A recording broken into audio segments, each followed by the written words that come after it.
Here's a puzzle. The Greeks gave us Zeus hurling thunderbolts, Athena springing from heads, gods wrestling titans across mountains. But dig deeper into their creation stories, and you'll find something completely different, something that begins in perfect silence. Picture this. Before anything existed, before earth, sky, or the first whisper of wind, there was only Chronos, not the titan who ate his children, but time itself, moving through absolute void. Okay, here's where it gets strange.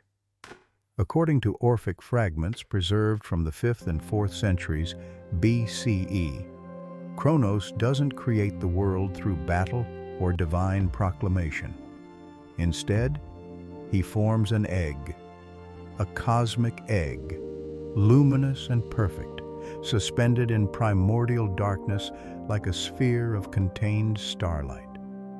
Think of it as the ultimate map symbol, not showing what exists, but what could exist.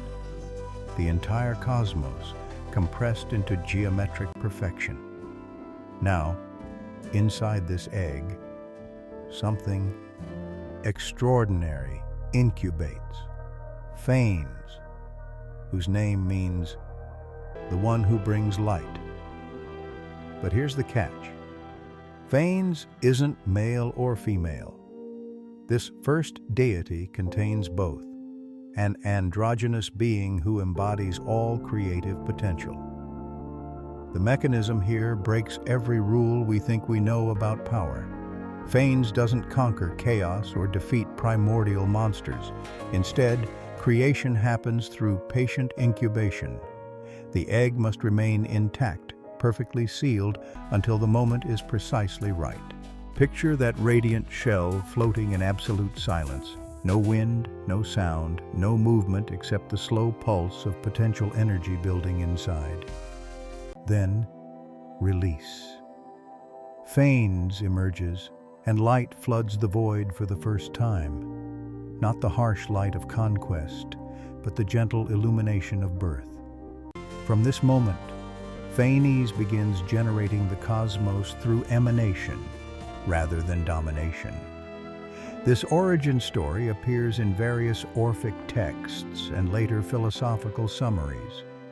While Hesiod's Theogony gives us creation through divine genealogy and conflict, the Orphic tradition insists on something more subtle, the idea that the most profound strength comes from perfect containment, followed by deliberate release. The egg itself becomes a recurring symbol throughout Greek art and thought, a circle containing infinite possibility, a boundary that protects rather than restricts.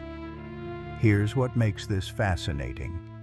The Orphics understood that creation requires both structure and release. The egg provides absolute security. Nothing can harm what's developing inside. But that same protection becomes a constraint that must eventually be broken.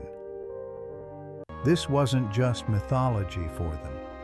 Orphic communities used this image in their mystery rites, teaching initiates that spiritual transformation follows the same pattern: containment, incubation, emergence.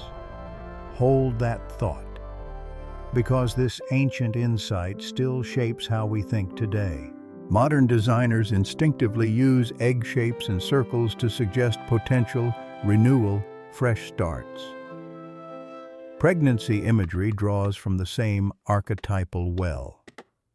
Even our digital interfaces use circular loading symbols that echo this ancient understanding, something developing in contained space before it's ready to emerge.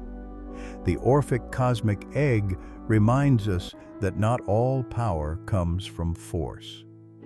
Sometimes the most important action is learning when to wait, when to protect developing potential, and when to trust that silence can be more generative than noise.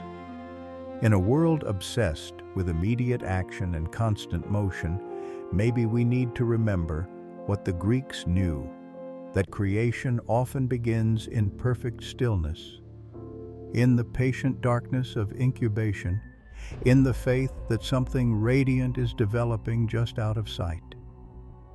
The cosmos started with an egg floating in silence. What are you incubating? If you enjoyed discovering this hidden side of Greek creation mythology, like this video and subscribe to Mythic Frames for more ancient wisdom that still shapes how we see the world. And hit that bell button, because some stories are too important to miss.